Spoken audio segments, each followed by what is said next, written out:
Serial पति ब्रह्मचारी में आखिरकार वो मोड़ आ गया है जिसका हमें लंबे समय से इंतजार था।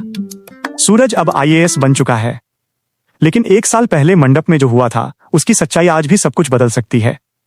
क्या अब सूरज ईशा को अपनी सेलिब्रेशन पार्टी में बुलाकर अपने रिश्ते को नया मौका देगा या फिर पुराने अपमान का हिसाब होगा? कहानी की शुरुआत होती है उस मंडप से जहां सूरज ने सबके सामने आकाश की जगह लेकर ईशा की मांग में सिंदूर भर दिया था। उस समय सूरज का प्यार अपने चरम पर था, लेकिन ईशा ने उस प्यार को स्वीकार करने से साफ इनकार कर दिया।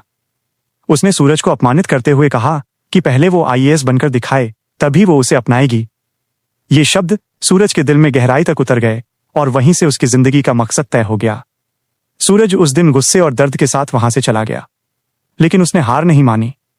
उसने खुद को पूरी तरह अपने लक्ष्य के लिए समर्पित कर दिया। दिन रात की मेहनत, संघर्ष और अपने आत्मसम्मान को दांव पर लगाकर आखिरकार उसने वो मुकाम हासिल कर लिया जिसे पाना हर किसी के बस की बात नहीं होती। अब वो एक आईएएस अधिकारी बनकर लौटा है, लेकिन उसके दिल में पुराने जख्म अभी भी कहीं ना कहीं जिंदा है। 1 साल बाद जब सूरज वापस आता है तो वो पहले जैसा नहीं रहा। अब उसकी सोच में ठहराव है, उसके व्यक्तित्व में आत्मविश्वास है और उसके फैसलों में एक अलग ही गंभीरता दिखाई देती है। वो अब सिर्फ भावनाओं में बहने वाला इंसान नहीं, बल्कि अपने सम्मान को समझने वाला व्यक्ति बन चुका है।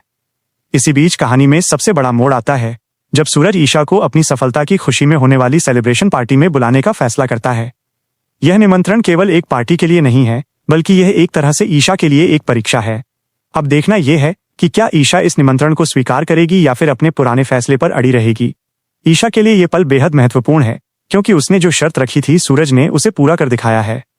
अब उसके सामने अपने दिल और अपने अहंकार के बीच चुनाव करने की स्थिति है।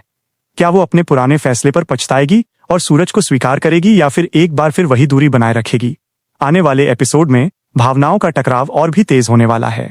सूरज का आत्मसम्मान और ईशा की जिद, इन दोनों के बीच ये कहानी एक नए मोड़ पर पहुंचने वाली है। अब ये देखना दिलचस्प होगा कि ये सेलिब्रेशन पार्टी दोनों के रिश्ते को जोड़ती है या फिर हमेशा के लिए अलग कर देती।